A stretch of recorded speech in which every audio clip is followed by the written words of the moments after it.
on a very serious topic. Mm-hmm. All right, I want to be dead serious. And there's a deep drive to left field by Nick Cassiano. No, I'm just kidding. We had this debate earlier before we went on the show. Breakfast for dinner is not a real thing to me because breakfast is not a food. It is when you eat food. And nobody loves to eat bacon and eggs more for dinner than I do. I could eat at any point in the time, but we're like, all right, well, we're gonna have breakfast for dinner. No, we're gonna have dinner for dinner. It's just gonna happen to have like bacon and eggs and stuff. Like I've never understood that, and You're not wrong. No, you're not wrong. You're breaking the fast. Yeah. It's whenever you break your fast. I see what you're doing. You see what I'm saying? I see what you're doing. There's rules to this. But again, like you would think, like people are like, oh yeah, like we got breakfast for lunch today or breakfast for dinner or whatever. No, you got lunch for lunch today. You got dinner for dinner. It's a time. It's not like, oh well, chicken parmesan, that's dinner, but eggs and bacon, no, we can't call that dinner. Well, I thought so. We had eggs and bacon for lunch today, but I thought you were saying you didn't like to eat breakfast at lunch. Is that? I don't know. I feel like you're just making stuff up. Okay, am I making stuff up? The only thing you've been on my head all day is like, at what point does Zach Wilson win the MVP this next year? He's not my front runner for MVP. Because of what's going on? Yeah, we'll get got too to much that. dog in him. We'll get to that because there's some video footage of. I heard about that too as well. Yeah. That we're going to show later. Not a lot of people know, but all right. Can the ACC keep the conference intact? Mike Farrell, the Godfather of recruiting, is going to join us. And the MLB All-Star rosters have been announced. And unfortunately, no, I'm not on there. I'm Jake Crane. It's Monday. Get excited, baby. It's Crane & Company.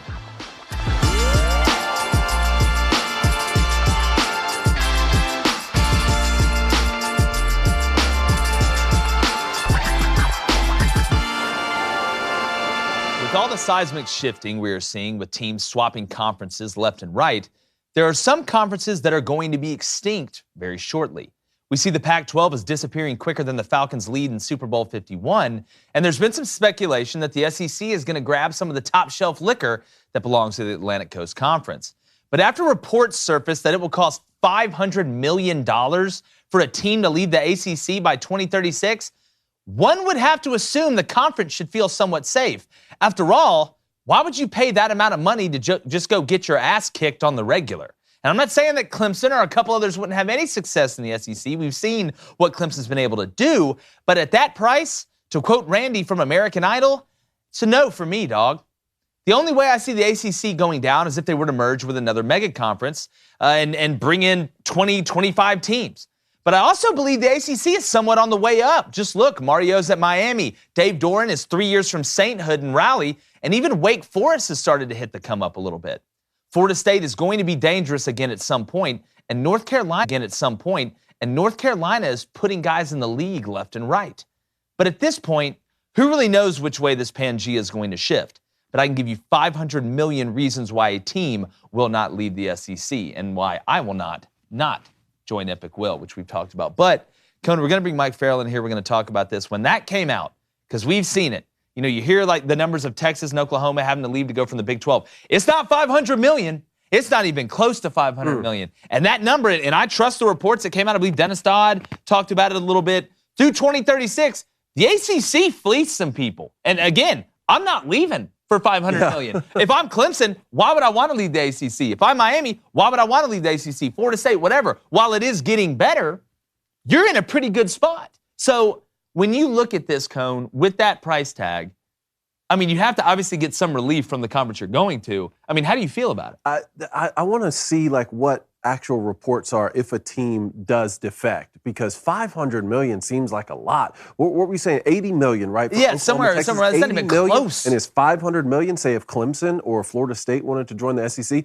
I like what you were saying in there because it seems like the ACC does have a good thing going right now, and it's more than just football. You look at what they're able to do in basketball with the tandem of both North Carolina and Duke. Miami had a great tournament. Dame's in the ACC in basketball. Exactly. So right now, the ACC has a good thing going. How is it possible then in an era where we've seen such drastic changes in the Big 12 and then the Pac-12 and then SEC and Big 10 expanding, that the ACC has just been able to stay on their own and not get anybody poached just yet? I mean, obviously media days are coming up, but how has that been possible for them to just stay steady? Well, I think, like you said, that they do have a good thing going. And, we always talk about the dominance of the SEC and the Big Ten on the show. And anybody out there listening, any football fan that knows what's up, we know those are the two top conferences. There's a little bit of a gap between the SEC and the Big Ten.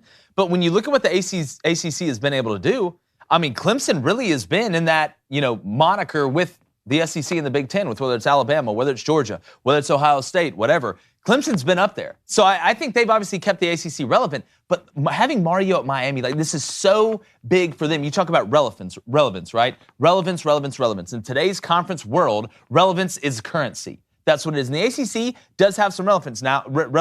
Now you look kind of up and down. I love what Hafley's doing at Boston College. There's a lot of things going good in the ACC from a football standpoint. And I know Mac Brown's 95 years old, but what he's been able to do at North Carolina has been pretty impressive as well. So I know they continue to get better. We talked about Wake Forest. Dino Babers is on the hot seat at Syracuse. He's probably going to be Gonzo the Clown after this year. But in aggregate, if I had to sit here and look at it with the Big 12 the way it is right now, after losing Texas and Oklahoma, they haven't added, outside of obviously UCF and Cincinnati and BYU and those teams, they haven't added the huge name teams in the Big 12. So I could make an argument that the ACC is the third best conference in football, in college football. I really could make that argument. Now, you could make the same argument, in my opinion, why Clemson wouldn't leave the ACC is the same reason why Baylor and them wouldn't leave the Big 12 now. If I'm Oklahoma State, hell no, I'm not leaving the Big 12. We now have a chance to be the dogs in the Big 12. We don't have to be under the shadow of Oklahoma. And Baylor just got picked to win the conference for the first time ever, I believe. So if you're somebody like Dave Aranda, you are looking like a genius for sticking by it because it's smart in the long run. And we don't know what the Big 12 is going to add, but at this point, it does look pretty smart, Blaine.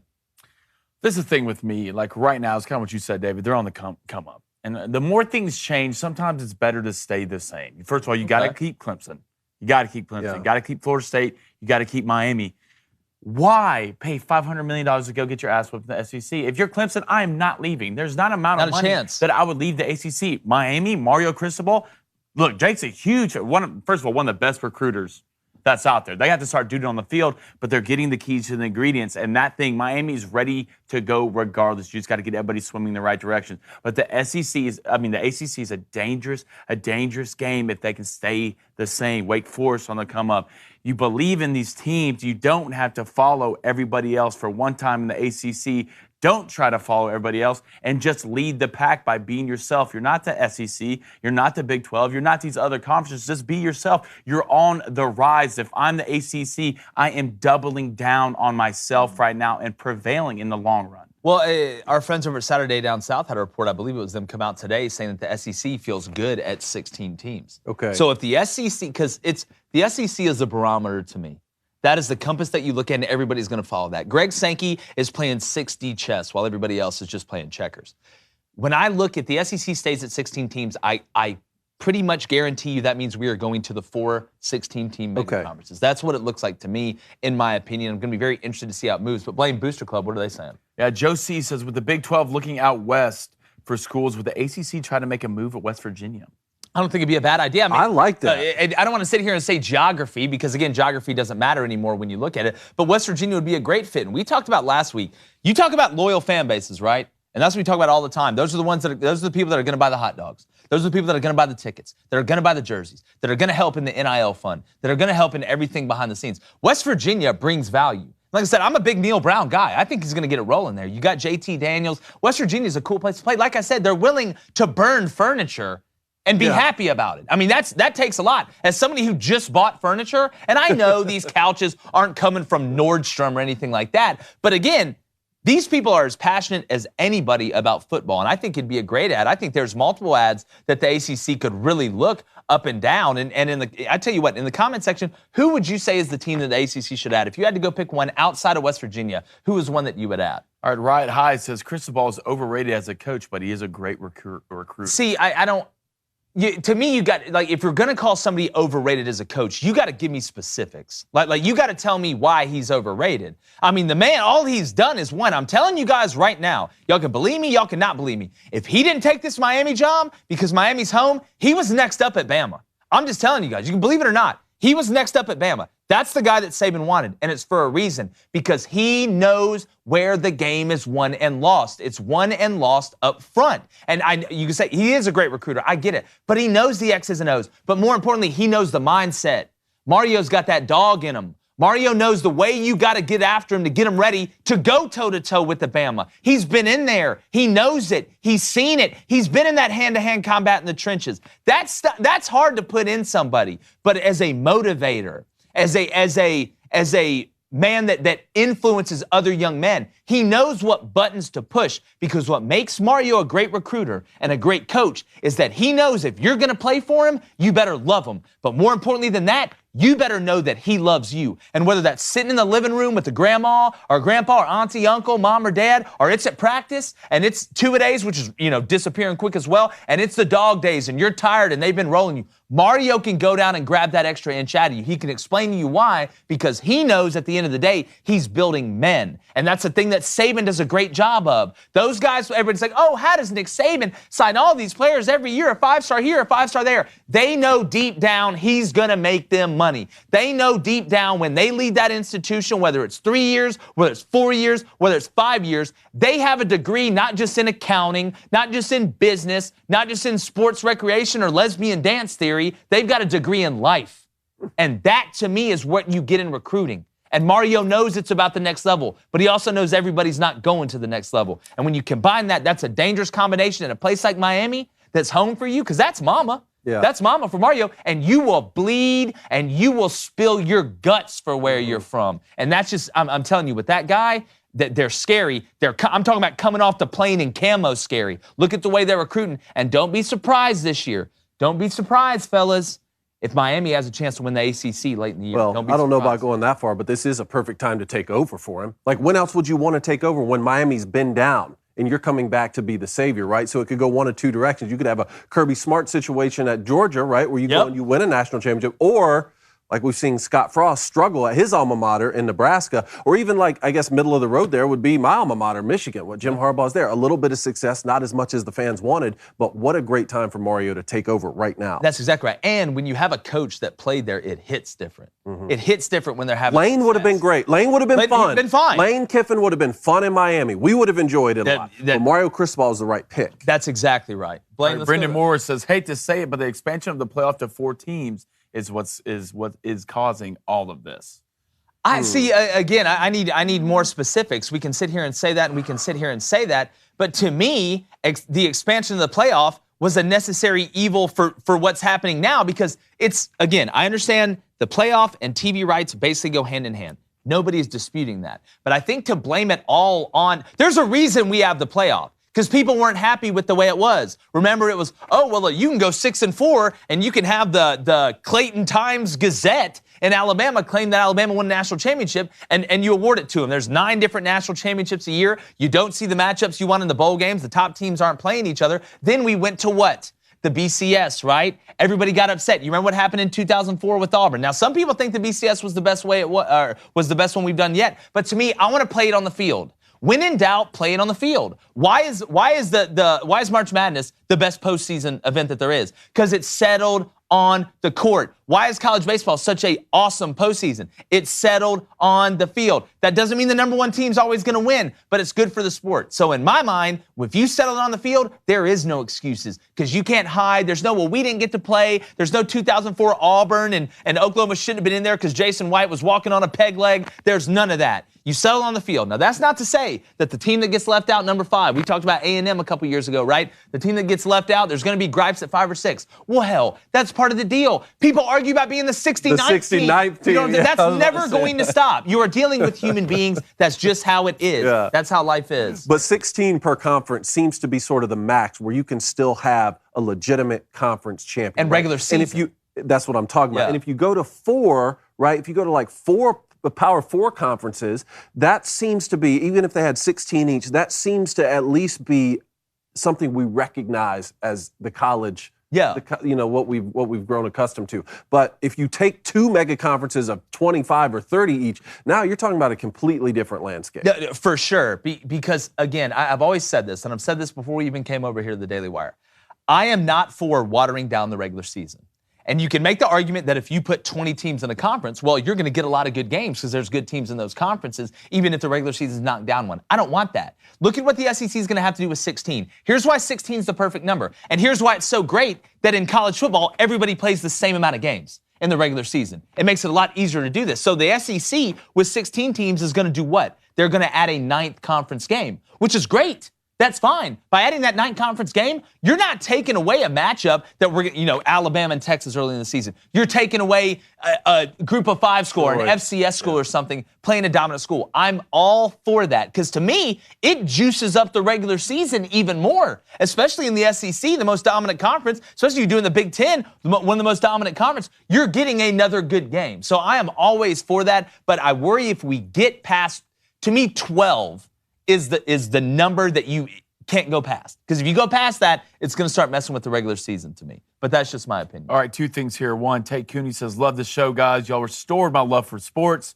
Appreciate all you do. And he says, I look forward to David Cohn's Get Off My Lawn segments every week. All right, then we go to the one and only Green Soldier. All right, if the ACC adds 2 teams, that gets them out of their awful TV deal, which I can see them doing ASAP. And with all this happening, but the SEC wants to add the top 4 ACC teams, it's done for the revenue-wise. Well, again, it's all done to revenue. These are markets, right? Why is it so huge that USC and UCLA are going to the Big Ten? It's not just because they're brand names, USC more than UCLA. It's that market. You got the LA market. That's what it's about. Markets equal money. Never forget that. The TV contracts and the markets are the yellow brick road of this whole thing. If you walk down and you follow it long enough, you're going to find who's behind the curtain. And guess what? Their names are ESPN, their names are Fox, their names are CBS. Wouldn't be surprised to see Amazon hop in, Apple Plus, all of that stuff. But speaking about hopping in, guy we haven't talked to in a while, it must be getting close to football season. Good friend of the show, Mike Farrell's got a brand new venture. Is doing really, really well. Excited to get him on. Mike, where's the cat? The cat? I forgot about the cat. Yes. Petting the cat. Yes. The Godfather. No. Yes. Now I got the dog. I don't know where he is though. Okay, I got no look. cat. I can respect it. I'm a dog person anyway, but I do love our cat Molly. Let me throw that out there. Reed will string me up in the middle of the yard. But Mike, I want to start with you on the ACC. We're talking about the $500 million to leave. That seems like an unfathomable number to me. How do you feel kind of where the ACC is going? Because if you look, there's some caveats. There's some positive news for some ACC teams trying to bubble up and make that conference a little more competitive. Yeah, I think any changes made to the ACC opens up that grant of rights discussion, though. I think it might be a legal loophole for teams to potentially get out of it. As of right now, it's extremely difficult to get out of your ACC contract. And, so the ACC has a decision to make. They have to get approval from everybody in the conference to add teams, which getting, everybody to agree on something is very difficult. Mm-hmm. And if they do add a team, let's say they throw everything they can at Notre Dame, which would be obviously the savior of the ACC, they might tick off some other members. So the grant of rights is great for the ACC, but it's not great for expansion of the ACC. They can keep their teams pretty much in place, but if they add other teams or go after Notre Dame, everything changes. It does. It's going to be interesting to follow. And again, who knows with what's going on? We'll wake up tomorrow and the Steelers will be in the ACC. Who the hell knows? But, Mike, I do want to ask you, we always talk about first-year coaches, right? That's the hot topic. Oh, it's their first year. How are they going to do? I want to talk about second-year coaches. And I want to talk about in the SEC, obviously Brian Harsin, Shane Beamer, Josh Heupel, and then, Clark Lee at Vanderbilt, buddy. Good luck. I don't know what else to tell you. But which one of those coaches, if you had to pick this year, would have the most success from where they were year one? That's a good one. I'm going to say Heupel. Agree with that. South Carolina is a trendy pick because of Spencer Rattler coming over, and they did very well last year without a quarterback. 7-6 is a really good first year for Shane Beamer. Vanderbilt, forget it. Auburn, forget it. It really comes down to those two for me, but I'm going to say Tennessee just because of that offense. I mean, they put up a lot of points last year. They put a scare into a lot of teams. If they can shore up the defense slightly, then I think they're going to be a tough out in the East. They're not going to win the East. Neither of these teams are, but they're going to be very difficult for some teams to keep up with scoring-wise. Yeah, I got them second in the East. I always go back and forth because Heupel obviously being new in the conference, it's kind of like a pitcher in the major leagues. The first few outings, they really hadn't seen you. The book's really not out on you. They knew what you threw in the minors, but now they kind of know. But then on the other hand, Mike, I'm like, they go so fast, you can know what's going on and still not be able to stop it. It's kind of like a transition basketball team. I know you're going to the rack, but that doesn't mean I can stop it. They're not stopping it. I mean, offense is so easy these days. If you have a good offensive coach, you've got a good offensive scheme, you got a very effective quarterback who doesn't make mistakes like Hooker, they're not going to stop it. The problem is they couldn't stop anybody last year. I mean, they scored 278 points in conference. It gave up 269. That's not good. They need to, get that number down a little bit, play a little tighter defense.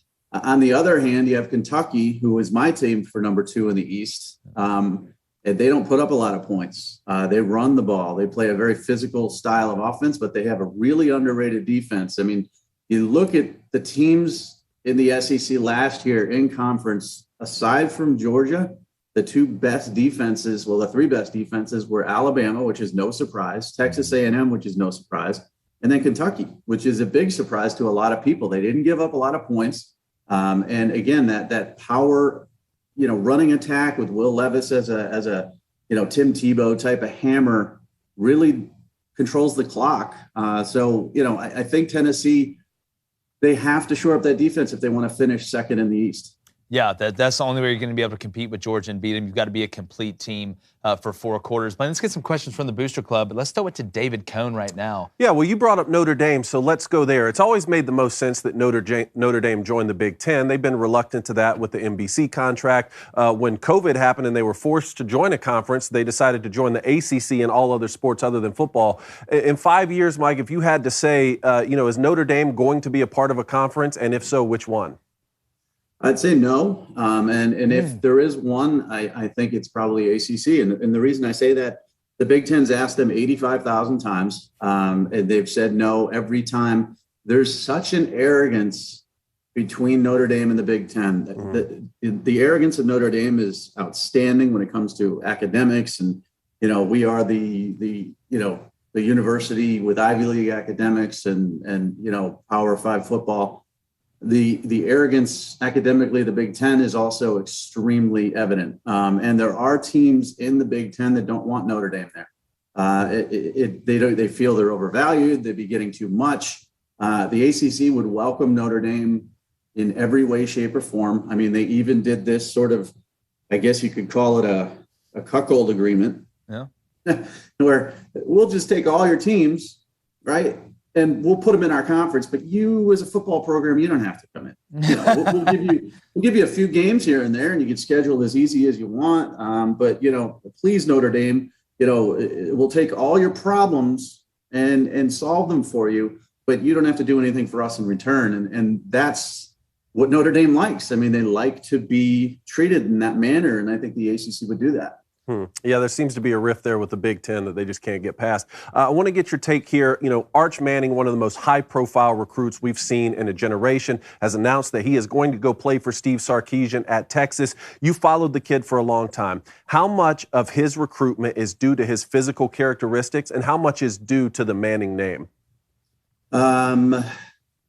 If his name was Arch Bishop Smith, I think he'd probably be a high 3-star quarterback. Wow, really? Yeah. He plays a very low level of competition. He hasn't progressed. He had a really good freshman season. I wouldn't say regression, but he hasn't progressed. And when he has had to step up against other competition, especially in the playoff game where he looked awful, it just hasn't translated. Now, the Manning name is important. It's not just the name, but what goes into that. Cooper was a tremendous athlete. Obviously, Eli and Peyton and Archie are great football minds. This kid's been taught since a young age. You have to assume, based on the success of everybody else in that family, and Cooper would have been very good as an athlete had he not had that injury, that he's going to be good. So, high 3-star for the last name Smith. Throw in the Manning name, you get to a 4-star. I'm not sure if you get to 5, though. Every time I watch other quarterbacks in this class, it knocks Arch down in my head. And that's not his fault.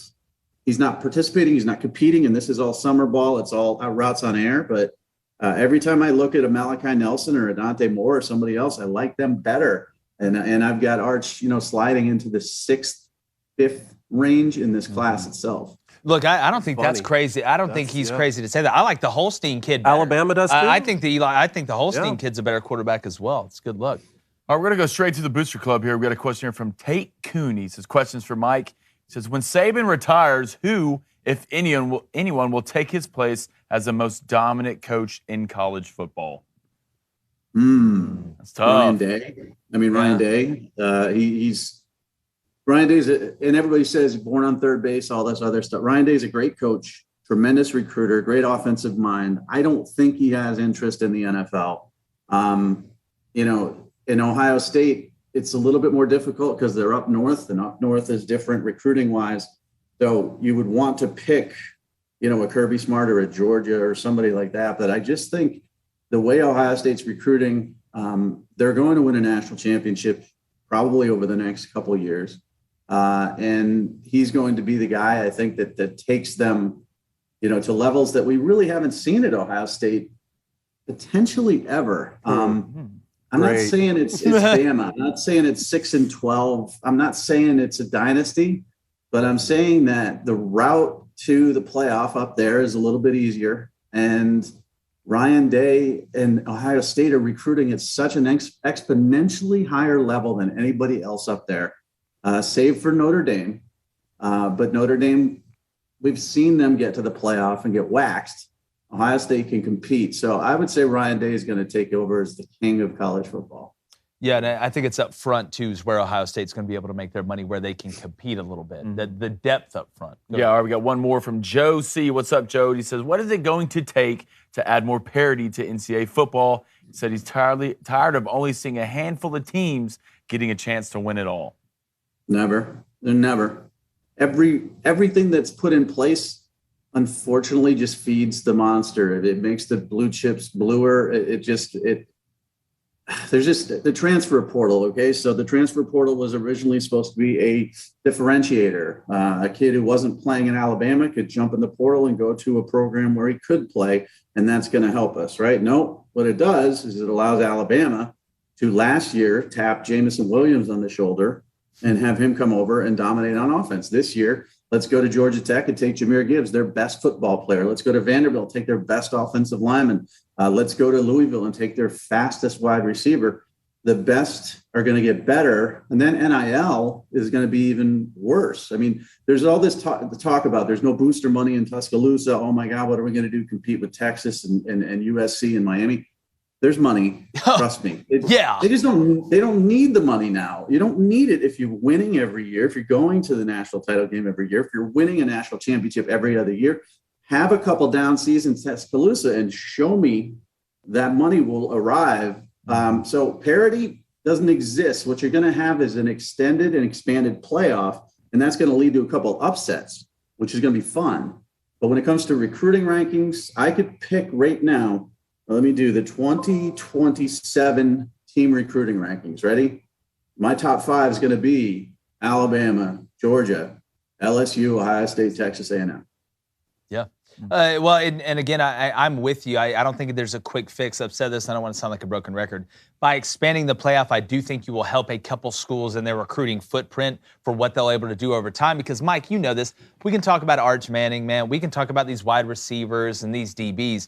But you know, like I do, where the game is won and lost. It's on the edge. It's on the line of scrimmage. It's having those 7 offensive linemen that are ready to go, that front 7 on defense that can shut down the run. Linebackers can cover slots, stuff like that. The game is won and lost in that box. That's why when you look at a team like Texas A&M, they're bridging the gap faster, in my opinion, than just about anybody because of what they're doing up front. Yes, but the one great equalizer for there is quarterback play. And Stetson Bennett showed us last year you can have an average quarterback who's more of a game manager in a pro-style offense and have an amazing defense to carry you to the national championship. Alabama did that, back when Derrick Henry was running the ball and running for 2,000 yards. You could do that every so often. But the quarterback play, the Trevor Lawrence, Joe Burrows of the world, those guys, are the great differentiator. If Jimbo doesn't get a quarterback and doesn't develop a quarterback at Texas A&M, I don't care how good the offensive line is or the defensive line is going to be. He's only going to have an opportunity to maybe have that breakthrough season once every 4 or 5 years. He's got to get a quarterback. He's got to develop a quarterback.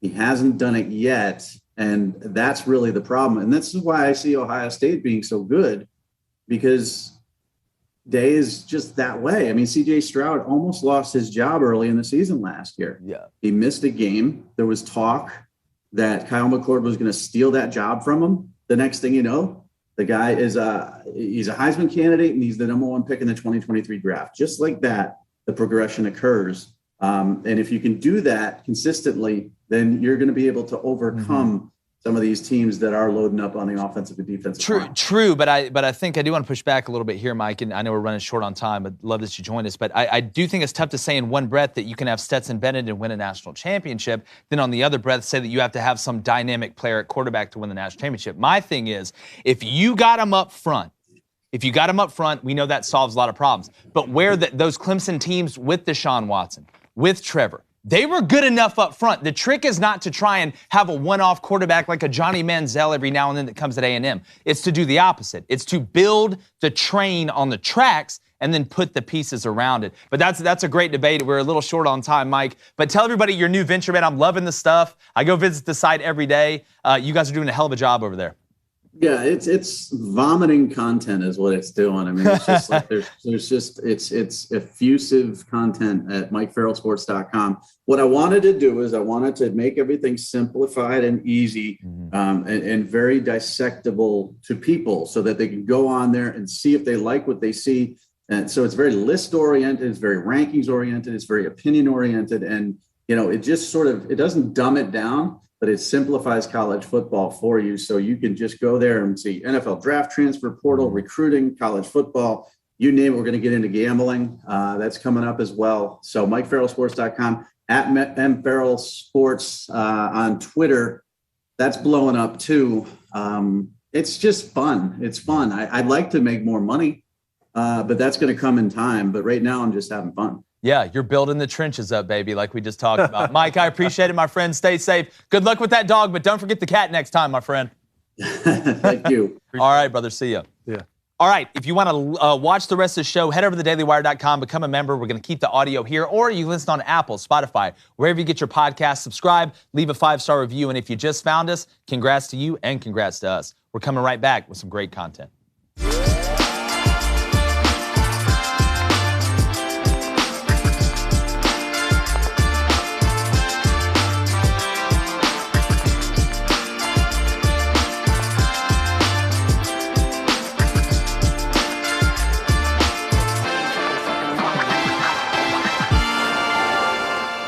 Coming off another Wimbledon championship, his 4th in a row, Novak Djokovic is in the news for another reason, and it's one that's probably going to make your eyes roll.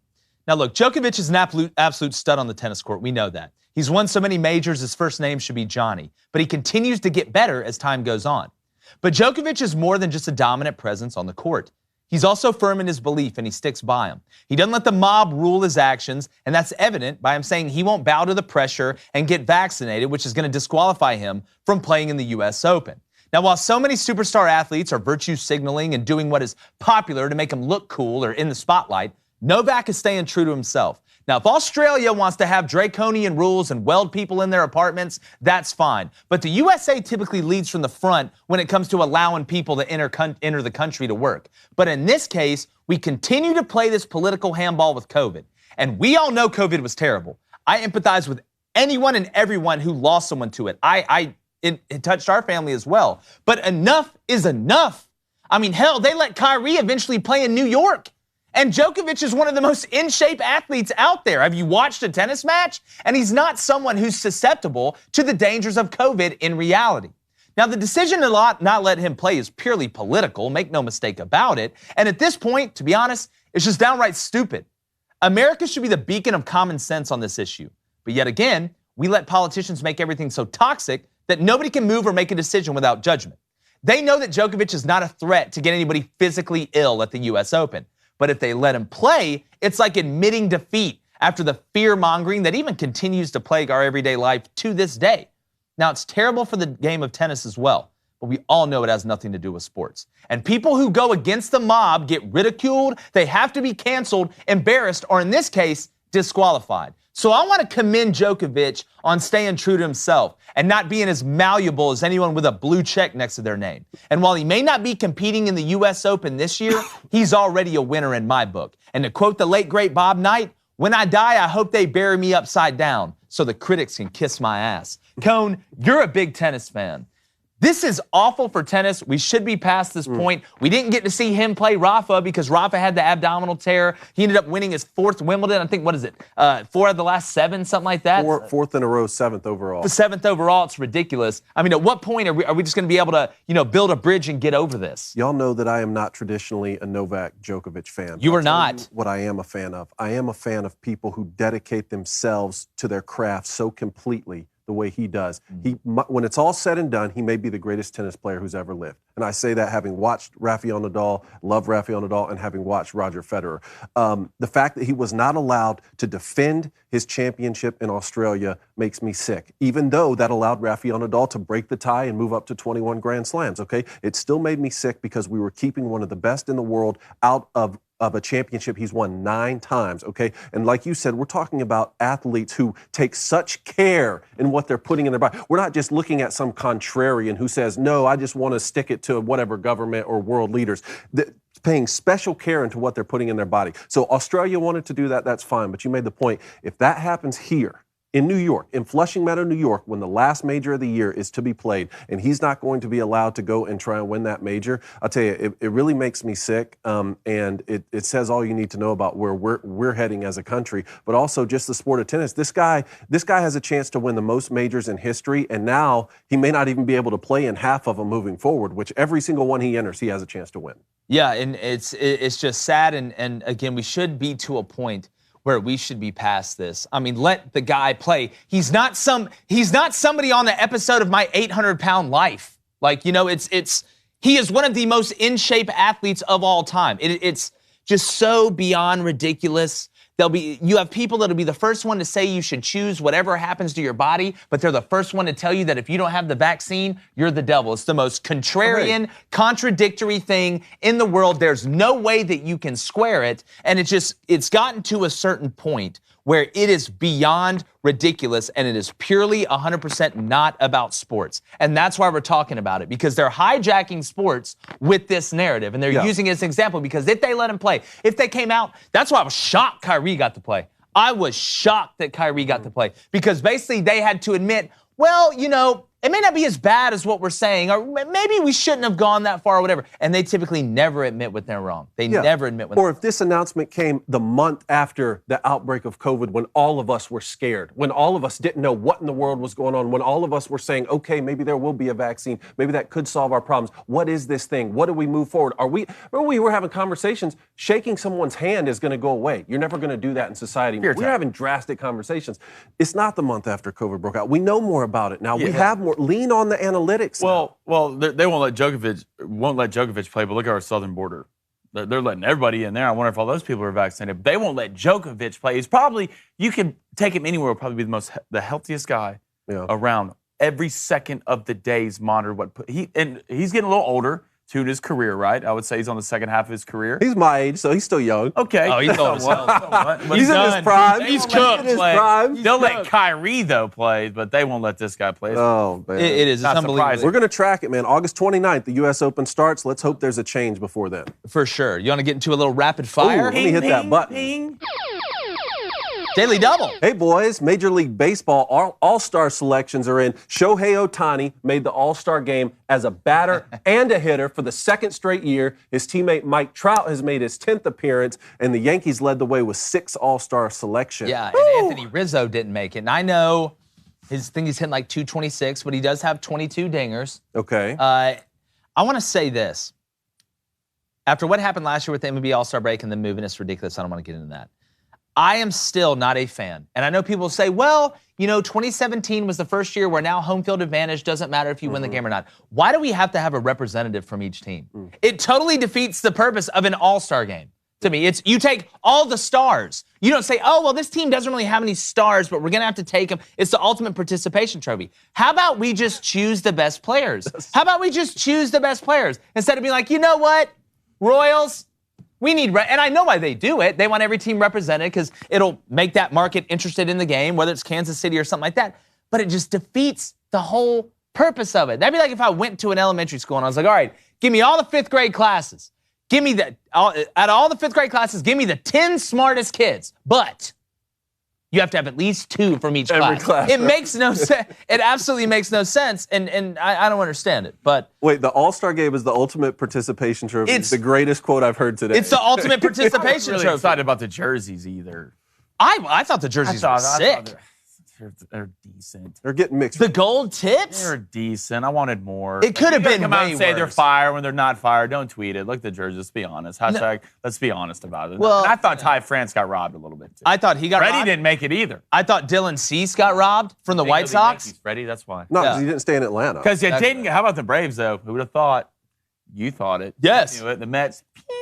What did I say? Look, again, I've seen this movie so many times. It's like, again, I left love the Die fridge Hard. open? I love Die Hard. I don't watch it because I don't know the ending. I know what's going to happen. He's going to throw Professor Snape off the top of the building. So, at this point, I'm watching because I enjoy it. But, like, I already know how this is going to go. And the funniest thing ever, and this is just, Alex Anthopoulos, the Braves GM, has some gangster in him a little bit. Robinson Cano just signed with the Braves. Says the Mets are sliding. The Mets are still paying Cano like a lot of money, but now he's going to the Braves. The Braves are like, no, we're not paying you that. But you can come over here and help us beat the Mets. Yeah. Look, they don't think you can play anymore. So it's just, Alex at this point, I think, is just got a hit list. Like in the office, he's like, all right, what can I do to the Mets to just piss them off? It's Bobby Bonilla Day was July 1st. We already hit that. What can I do to the Mets to just absolutely piss them off at the highest level? And you know what? I am so here for it. I am so here for it. Okay, while we're on MLB, the Tigers left fielder Robbie Grossman's errorless streak was snapped at 440 games. God, that's so good. Look, I don't care. So good. I don't care if you're in the dugout. Not committing an error in 440 games That is insane. is tough to do. And again, we probably wouldn't know his name if he didn't have the streak. But it just shows you he's a defensive specialist to me. Obviously, he can hit a decent amount. You're in the major leagues. But that is such a cool record. That is such a cool record. And by the way, if we're going to talk about stuff that's kind of cool, I know we're in rapid fire. I don't want to digress. I did have a buddy, went and played golf with a buddy, fan of the show this past weekend, and he hit me with a little trivia. Oh, I thought you were going to say golf ball. You would enjoy. No, almost did, but didn't hit me with a golf ball. Which college football team was the first number one ranked team in the college football playoff ranking? I would say, God, let me really rack my brain on this one. Probably Mississippi State. You know what? You Can't eat lunch together. You with this guy accuse over me there. of looking at the poll. Because you do look at the polls. It's my fault. It's my fault. You see now, you can't see it, right? Can't see it. I know you saw it earlier, but could have changed. Could have changed by now. Well, you know, I just can't wait till, I want to wait. But one day, hopefully, when we die, we go to heaven. And we'll be up there, and I can just go to somebody who's got the counter and say, I need you to tell my brother I did not look at the poll. And I cannot wait till Archangel Gabriel or Michael or somebody up there is like, nope, didn't even look. Hold on, let me see. What day? What? Nope, didn't even look at it. Look. I cannot wait because I am, pun intended, I'm be hell up there. Yeah. I'll look up to you and tell you I was wrong. Okay, well, that'll be a cold day in hell. But anyway, but man, no, check it again. there's so much happening right now. Yeah, check it again. All right, I didn't mean to digress, but I just thought that was pretty cool. Well, good segue with you talking about playing golf because the Open Championship starts. The Opium Championship? Opium Where at? is sponsored by them. Oh. The Open Championship starts this week at St. Andrews. Our boy B. Cercio is over there playing Carnoustie as we speak, okay? And Tiger Won't got make the a cut. full 18-hole practice in for the first time before a major this year. Like I said, I don't care if he wins another one. I just want him to be healthy, but deep down I want him to win another one. We all do. Watching him be able to play a full 18, because again, it's not about his game to me. Tiger is going to be good enough. We've seen him make moves already. It's his health. Will his health allow him to have a chance to do it? That's the biggest question to me. I may have sprinkled a little bit on Rory. Did you? Oh, on Rory. I may have sprinkled it's a certain boost before we announce the sponsorship from there, there's a certain boost on a certain sports book that's got him like plus 1250 to win it. And I made a sprinkle. I went into the piggy bank, smashed it on the ground, got a few shekels, and thrown it on there, and let's see how it goes. I like that. You know, he'll be at the Live Tour before it's said and done. Maybe this is his last hurrah on the PGA. With Tiger, with me, is like I don't want it to get to the point where like I feel bad for him watching him play. Like he looks hurt. Hobbling around. But doesn't he always look like Tiger's been hurt so long? I just don't want to get to the point where like you have to get to the point where you have to tell like your parents you got to put them in a home or something like that. Yeah, I don't want to do that, and then he'll like show up and win the Masters. Tiger, you know, like hey, if you don't win this one, if you're really hurting or something like that, go on over that senior tour. Wow, rip it up on some people. Sometimes it's time. The thing is, sometimes it's time. If he's playing on the senior tour, he's going to be playing just as hard. It's not like they have golf carts over there. It's not like they walking around on a no one plays in a as hard on wheelchair. the senior tour. It's Tiger Woods. But still, Tiger, I can't imagine Tiger on the senior tour. I don't want to see that. Yeah. Would you? I don't want to see that. You know what I'm hobbling saying? around the course Well, like it's, a I mean, he can hobble around and still win the Masters at some point. You know, when my grandfather was sick and I was younger, our parents wouldn't let him in the room to see him because he was tied up in tubes and stuff. I want to remember Tiger Woods as Tiger Woods, as the guy that was just smashing the driver, waist this big but an ego this wide, Tiger vision on the green, Sunday red. That's what I want to remember. I don't want him to be like, what's that cartoon where the superheroes are old and they're like in a wheelchair or whatever? Is it SpongeBob where the superheroes are really old? I don't want that for Tiger. Well, look, I really don't want that. You either die the hero or you live long enough to see yourself on the senior tour. That's exactly right. Speaking of old, Blaine made a comment about Zach Wilson earlier. Oh, yes. And I would be remiss. True king. And I would be doing myself and everybody here at the Daily Wire a disservice if we did not talk about the Zach Wilson situation. True king. He's a true king. I mean, at this point, the Jets go undefeated and win the Super Bowl. So for context on this, because we got a little video, Zach Wilson was dating a certain girl, okay? They broke up. And now that girl is dating his old wide receiver, Dax Milne. Best friend. Not anymore. Not anymore. They're not following each other on Instagram, whatever. But on Instagram, somebody made a comment about her and going from friend to friend or whatever.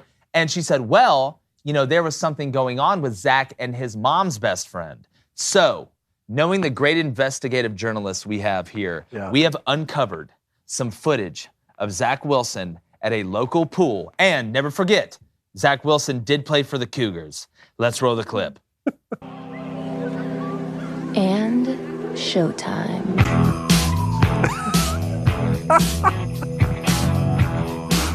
Oh, man.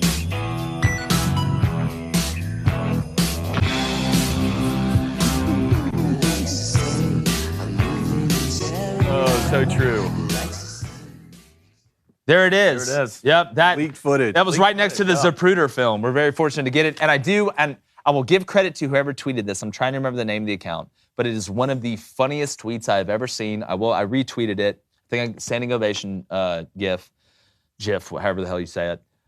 Somebody said, if this is true about Zach Wilson and having this affair with this older woman, his mom's best friend, it's the first time the Jets have scored over 40 since 2018. Bam! That guy won Twitter today. Boom, roasted. That guy won Twitter today. Congratulations. And on that note, it's been a good month so far in July. Don't want to jinx it. There's some wood I'm going to knock on. But I'm going to head on over to the Board of Emotional Justice, Truth, Life, Loss, Love, and Levin. Zach is now known as a city boy. He's a Well, look. city boy. All right, guys. Quarterbacks, you know.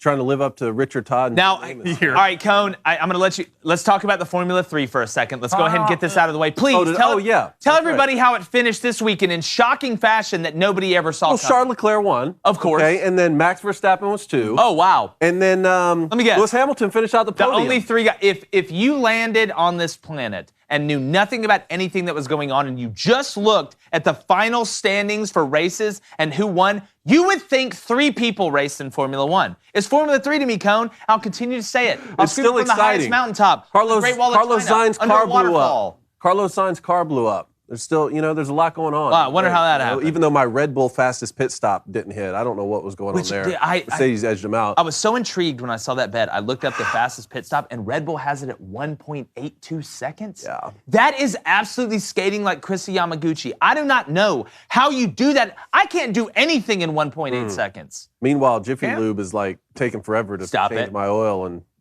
change my tires. Ooh, I just don't know how far you had to go into the depths to find that bet. Oh, I Yeah, was searching. You were searching. You had to dig down deep. He's not Indiana gone- Jones or Skull. Blaine's with Fastest the pit stop. Yeah. Cone's with the guys on Oak Island trying to Like, discover. I've He seen the found it. He Cones dug it up out of some. swimming in the ocean like Matthew McConaughey looking for treasure. But on the next NASCAR race, we need you to give us the update for our boy Young NASCAR. Yes. So that all the fans, For sure. so it's an inclusive environment. For sure, I will. New NASCAR Everyone's winning correspondent. the water cooler. Yeah. Can we like dress you up in like cowboy stuff or like country stuff to do the NASCAR update? Of course. Okay, good. I'm just. You I'm went trying from not Palpatine to. I'm trying not to Flaming shave my Dragon. head and just dye it blonde and start singing Frank Ocean songs. Wait. What now? Yeah, it's close. You're gonna do In my what? head, like, should I Marshall Mathers this thing or what's the deal? You gonna drop an LP or what? I mean, I don't know, like dye it blonde maybe. I've always wondered too, like, are we gonna get to some point? Now, I know we're bouncing around, but are we gonna get to some point, like in rap, like we talked about here, where it's just like nobody's name anymore is like Little Teasy or like Young Goofy or whatever, but it's just like, hey man, you heard that new Trevor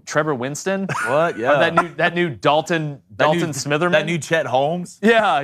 Chet Holmes. You heard that new Dax Milner? Yeah. Yeah, All right, Ralphie so Jones. it's just, that'd be so funny. You'd be like, "Yo, I've been banging that Brad Langley in the back of the truck." Hey, real quick Bad before you get language. started, I believe I'm getting this right, but Hunter Thorpe says the only thing he wants for his birthday is for us to wish him happy birthday. Hunter. So on three, boys. Yep, Three. let's do it. 1, 2, 3. Happy birthday, Hunter! Yes, sir. Congrats. Now, I do want to say, depending on your age, do what I did. Once I turned from 29 to 30, I stopped looking at it in years. Now I'm doing it in levels. So right now I'm on level 32. So if I'm walking the grocery store, I meet somebody that's like 80, I'm like, oh my, you've reached level 80, you're about to fight the boss. Like you've gotten to that point. It's a lot better way to look at it. I think age is just a mindset. So congrats on your next level. And remember I said that. You guys can Next take level. that, quilt that in your memory blanket. But speaking of levels, Blaine, look, you're my brother. I give you a hard time on here sometimes. We go back and forth. We don't agree a lot. But you're 13-3 so far this month, kid. I mean, all joking aside, you're doing pretty well, and I wish nothing but happiness for you. I for appreciate the that. rest After of last month, as much as I brought the team down, it's my right to have a good month. Oh yeah, that's how it exactly goes. right. I love man. where your head's at. You know, peaks and valleys. That's right. That's exactly right. So Hidden Valley. here's what Hidden Valley. He's on his ranch game. Come on. You are on the ranch. He's on game. his ranch Stay game. You stay on it. I'm glad they found the valley. Anyways, give me the Braves -1.5 today. All right. Okay. Max Fried, Max He's on the Scherzer, mound. the battle of Mad Maxes. I know Scherzer's got like 13 different colors in his eyes, and he's a witch. I get that. He always pitches good against the Braves, it seems. But Max Fried, to me, has leveled up. He's gone from conjurer to wizard now. He's getting close to witch. I mean, his hook. Watching that guy's movement, just in general, even on the fastball, just continues to amaze me. He's throwing frisbees out there. So give me the Braves -1.5, guys. It's going off at +170. It's in Atlanta. 70? It's in Atlanta. That's all right. disrespectful. That's home. Defending champs. Watch your mouth, Max Scherzer. Second one. Now this one I'm reaching here. Okay, I'm not gonna lie. I know somebody's in front of me. I can't guard. I'm gonna have to reach and try and get the steal. Give me the Padres Rockies Nerfy, which means no run first inning, which we're leading the revolution on that, at +142. Hit 1 out of 2 tonight. It's a good unit situation. We're going to look one step, get 1% better every day, right? We get 1% better every day. After 100 days, what am I going to be, Blaine? You're Be gonna be 100% better. And you can be a mathematician and figure that one out. David, what do you got, bud? Double NL East Nerfy here. I want some Braves Mets action in the, what'd you call it, the Battle of the Maxes? The Battle of the Max? Battle of the Maxes, Nerfy, no run first inning. Let's just shove, 6 outs, get on with it. That's -160. And then Cards, Phillies, no runs in the first inning, -150. It's a Nerfy what I want. situation. And start calling you the Vortex. Blaine, what do you got? Cone, I love those bets. Yeah? was gonna You take feel both good about those those? bets. Well, if you feel good about them this The month. one thing about it is what scares me is the Braves Nerfy. The Braves Mets Nerfy. One, I trap? don't like ever betting a Braves Nerfy because Ronald Acuna Jr. bats first. And every time, I'm just scared he's going to hit a tank every time he's at bat. But I do like that. I am also going to go the Phillies, St. Louis Nerfy. I like that. Who we got on the mound? Who we got We on the got mound? Aaron We got Nola against Mikolas. And I'll tell you what Mikolas, yeah. scares me about them always is that Goldschmidt. Last time I took a Oh. Nerfy against the Cardinals, first inning tank. Yep. Yeah, I know. But Nola- let's not put that in the air Nola's too a much. I feel bitch. good about it. So I'm also going to take. This one was weird to me, but I don't mind it. It is the Diamondbacks versus, I Giants. believe, the Giants. Giants. We got Alex Cobb and Merrill Kelly on the mound. The ERAs are good. The whips are good. A lot of innings pitched. I think there's 3 to 4 ERAs.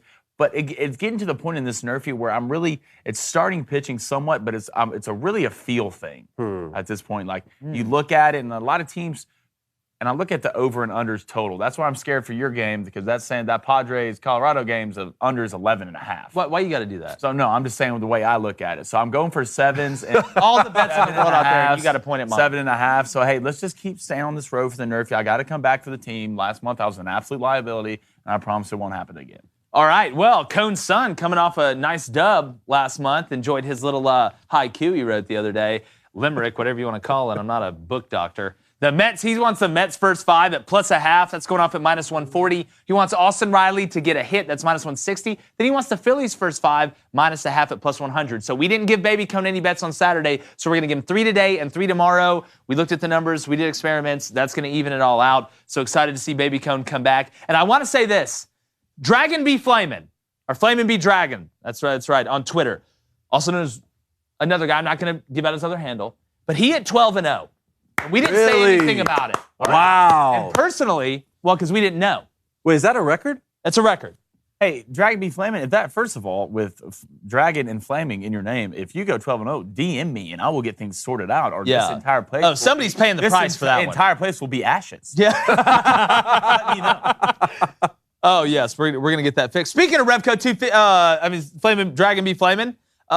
He's not, I want to say he's not 12-0 anymore. He ended up losing his bet, so 12 is the record. Remember, we had 11, and then 12 is the record now. So 12 is the record. Here's what we got.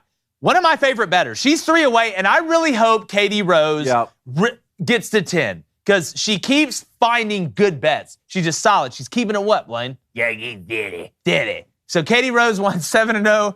She wants G-Man Choi, which is a really cool name, to get 1 hit at -185. Playing it safe. I think she took one at -200 last time. Mind games, Cone. All right, AC Green 082's 5-0. He wants Scherzer over 7.5 Ks at +110. AC, I like you, but I hope that doesn't happen. Nev Tinks 5-0. He wants the Mets Braves Nerfy train at -165. Cody Nason, who is coming up with the coolest freaking graphic for the bets. I mean, it's got stuff in there I didn't even know existed. So I just hope I do well so it's not embarrassing when you dig down on the numbers. He wants Red Sox Tigers -1.5. We really appreciate him, by the way. That's going off at +135. Then Simon says blog.